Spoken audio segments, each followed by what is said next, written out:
Romeo and Juliet, Act 2, Scene 5 and 6, in Act 3, Scene 1. Juliet enters. I sent the nurse at 9 o'clock. Maybe she can't find him. That can't be. Oh, she's slow. Love's messengers should be thoughts, which fly 10 times faster than sunbeams.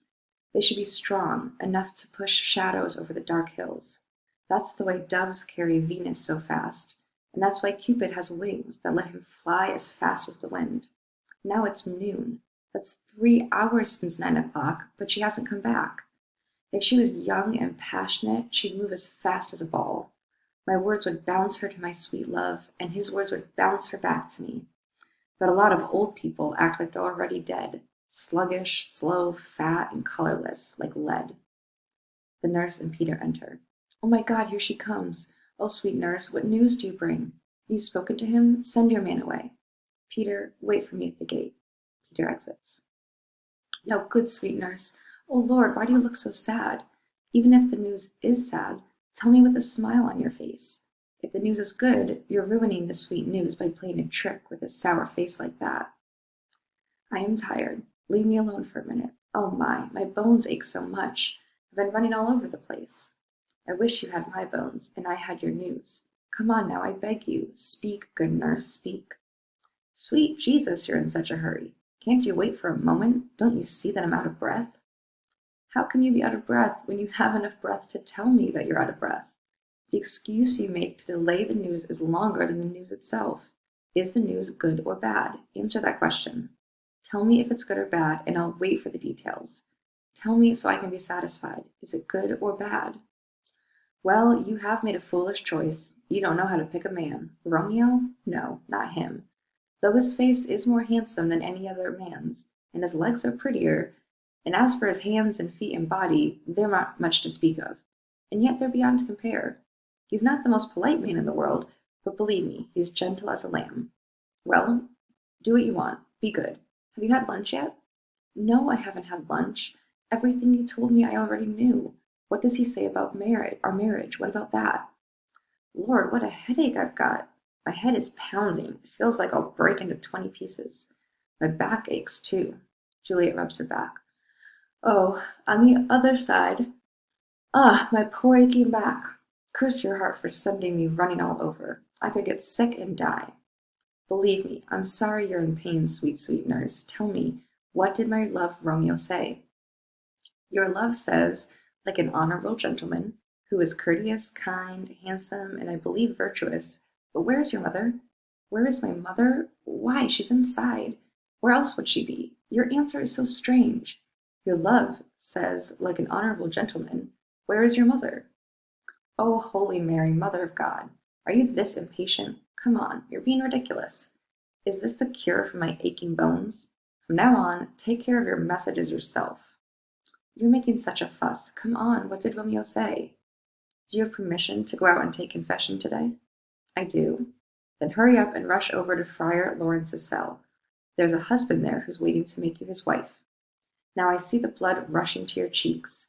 You blush bright red as soon as you hear any news. Go to the church. I must go by a different path to get a rope ladder. Your love will use it to climb up to your window and while it's dark. I do the drudge work for your pleasure, but soon you'll be doing a wife's work all night long. Go. I'll go to lunch. You go to Friar Lawrence's cell. Wish me luck. Thank you, dear nurse. They exit. Act 2, Scene 6. Friar Lawrence and Romeo enter. May the heavens be happy with this holy act of marriage, so nothing unfortunate happens later to make us regret it. Amen, amen. But whatever misfortunes occur, they can't ruin the joy I feel with one look at her. All you have to do is join our hands with holy words. Then love-destroying death can do whatever it pleases. It's enough for me if I can call her mine. These sudden joys have sudden endings. They burn up in victory like fire and gunpowder. When they meet, as in a kiss, they explode. Too much honey is delicious, but it makes you sick to your stomach. Therefore, love each other in moderation. That is key to a long-lasting love. Too fast is as bad as too slow. Juliet enters in a rush and embraces Romeo. Here comes a lady. Oh, a footstep as light as hers will never endure the rocky road of life. Lovers are so light they can walk on a spider web floating on a summer breeze and yet not fall.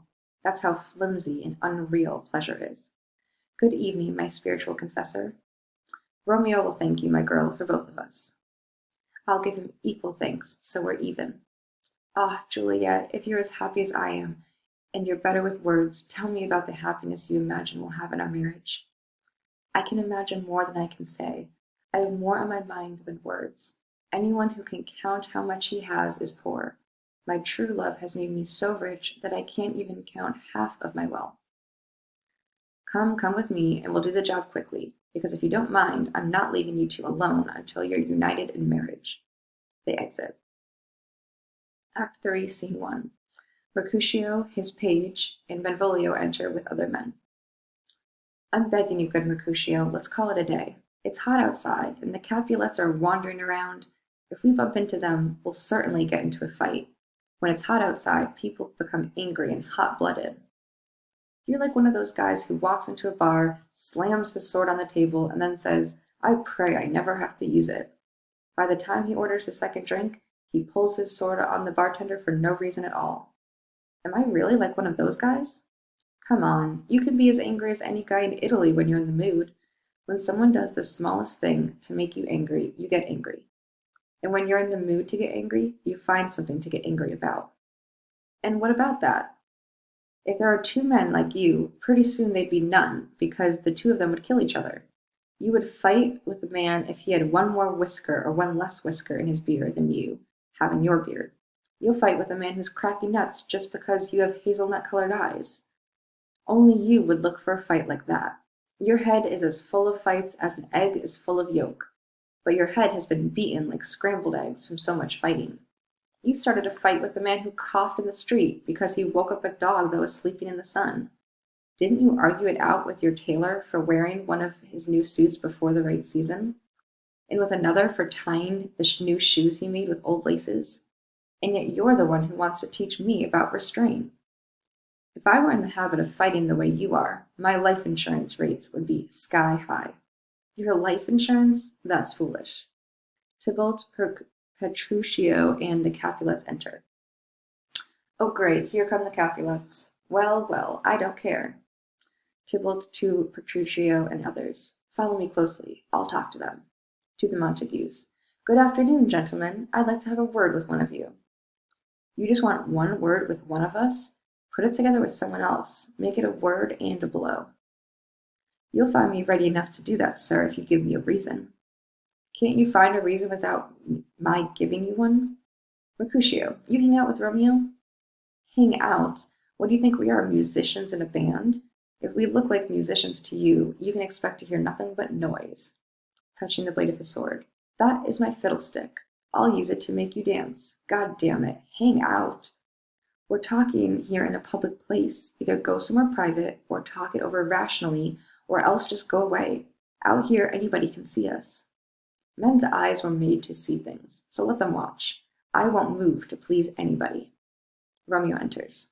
Well, may peace be with you. Here comes my man, the man I'm looking for. He is not your man. All right, walk out into a field and he'll chase you. In that sense, you can call him your man. Romeo, there's only one thing I can call you. You're a villain. Tybalt, I have a reason to love you that lets me put aside the rage I should feel and excuse that insult. I am no villain. So goodbye. I can tell that you don't know who I am. Boy, your words can't excuse the harm you've done to me. So now turn and draw your sword. I disagree. I've never done you harm. I love you more than you can understand until you know the reason why I love you. And so, good Capulet, which is a name I love like my own name, you should be satisfied with what I say. This calm submission is dishonorable and vile. The thrust of a sword will end this surrender. He draws his sword. Tybalt, you rat catcher, will you go fight me? What do you want from me? Good king of cats, I want to take one of your 9 lives. I'll take one, and depending on how you treat me after that, I might beat the other 8 out of you too. Will you pull your sword out of its sheath? Hurry up, or I'll smack you on the ears with my sword before you have yours drawn. I'll fight you. He draws the sword. Noble Mercutio, put your sword away. To Tybalt, come on, sir, Perform your forward thrust, your passado. Mercutio and Tybalt fights. Romeo drawing his sword. Draw your sword, Benvolio. Let's beat down their weapons. Gentlemen, stop this disgraceful fight. Tybalt, Mercutio, the prince has banned fighting in the streets of Verona. Stop, Tybalt. Stop, good Mercutio. Romeo tries to break up the fight. Tybalt reaches under Romeo's arm and stabs Mercutio. Petruchio. Let's get away, Tybalt. Tybalt, Petruchio, and the other Capulets exit. I've been hurt. May a plague curse both of your families. I'm finished. Did he get away clean? What? Are you hurt? Yes, it's a scratch, just a scratch. But it's enough. Where is my page? Go, boy, get me a doctor. Mercutio's page exits. Have courage, man. The wound can't be that bad. No, it's not as deep as a well or as wide as a church door, but it's enough. It'll do the job. Ask for me tomorrow and you'll find me in a grave. I'm done for in this world, I believe. May a plague strike both of your houses. God damn it. I can't believe that dog, that rat, that mouse, that cat could scratch me to death. That braggart punk villain who fights like he learned swordsmanship from a manual. Why the hell did you come between us? He struck me from under your arm. I thought it was the right thing to do. Take me inside some house, Benvolio, or I'll pass out. May a plague strike both your families. They've turned me into food for worms. I'm done for. Curse your families. Mercutio and Benvolio exit. This gentleman, Mercutio, a close relative of the prince and my dear friend, was killed while defending me from Tybalt's slander. Tybalt, who had been my cousin for a whole hour. Oh, sweet Juliet, your beauty has made me weak like a woman, and you have softened my bravery, which before was as hard as steel. Benvolio enters. Oh, Romeo, Romeo, brave Mercutio is dead. His brave spirit has floated up to heaven, but it was too early for him to leave life on earth. The future will be affected by today's terrible events. Today is the start of a terror that will end in the days ahead. Tybalt enters. Here comes the furious Tybalt back again. He's alive and victorious, and Mercutio's dead. Enough with mercy and consideration. It's time for rage to guide my actions. Now, Tybalt, you can call me villain the way you did before. Mercutio's soul is floating right above our heads. He's waiting for you to keep him company on the way up to heaven. Either you or I, or both of us, have to go with him. Wretched boy, you hung out with him here, and you're going to go to heaven with him. This fight will decide who dies. They fight. Tybalt falls and dies. Benvolio. Romeo, get out of here. The citizens are around, and Tybalt is dead. Don't stand there shocked. The prince will give you the death penalty if you get caught, so get out of here. Oh, I have awful luck. Why are you waiting? Romeo exits. The citizens of the watch enter. Citizen of the watch. The man who killed Mercutio, what way did he go? Tybalt, that murderer, which way did he run? Tybalt is lying over there. Get up, sir, come with me. I command you by the authority of the prince to obey me. The prince enters with Montague, Capulet, Lady Montague, Lady Capulet, and others. Where are the evil men who started this fight? O noble prince, I can tell you everything about the unfortunate circumstances of this deadly fight. Over there, Tybalt is lying dead. He killed your relative, brave Mercutio, and then young Romeo killed him. Tybalt was my nephew. He was my brother's son. O prince, O nephew, O husband. O my nephew is dead. O prince, as you are a man of honor, take revenge for this murder by killing someone from the Montague family. O cousin, cousin. Benvolio, who started this fight? Tybalt started the fight before he was killed by Romeo. Romeo spoke to Tybalt politely and told him how silly this argument was. He mentioned that you would not approve of the fight. He said all of this gently and calmly, kneeling down out of respect. But he could not make peace with Tybalt, who was in an angry mood and wouldn't listen to talk about peace. Tybalt and Mercutio began to fight each other fiercely, lunging at one another and dodging each other's blows. Romeo cried out, "Stop, my friends, break it up." Then he jumped in between them and forced them to put their swords down. But Tybalt reached under Romeo's arm and thrust his sword into brave Mercutio. Then Tybalt fled the scene. But pretty soon he came back to meet Romeo, who was overcome with a desire for revenge. As quick as lightning, they started to fight. Before it could break up the fight, Tybalt was killed. Romeo ran away when Tybalt fell dead. I'm telling you the truth. I swear on my life. Benvolio is part of the Montague family. His loyalties to the Montagues make him tell lies. He's not telling the truth. There were 20 Montagues fighting in this awful riot, and together those 20 could only kill one man. I demand justice. You, Prince, are the man who can give me justice. Romeo killed Tybalt. Romeo must die. Romeo killed Tybalt. Tybalt killed Mercutio. Who should pay the price for Mercutio's life? Not Romeo, Prince. He was Mercutio's friend. His crime did justice's job by taking Tybalt's life. And for that crime, Romeo is hereby exiled from Verona. I'm involved in your rivalry. Mercutio is my relative, and he lies dead because of your bloody feud. I'll punish you so harshly that you'll regret causing me this loss. I won't listen to your pleas or excuses. You can't get out of trouble by praying or crying, so don't bother. Tell Romeo to leave the city immediately, or else, if he is found, he will be killed. Take away this body, and do what I say. Showing mercy by pardoning killers only causes more murderers. They exit.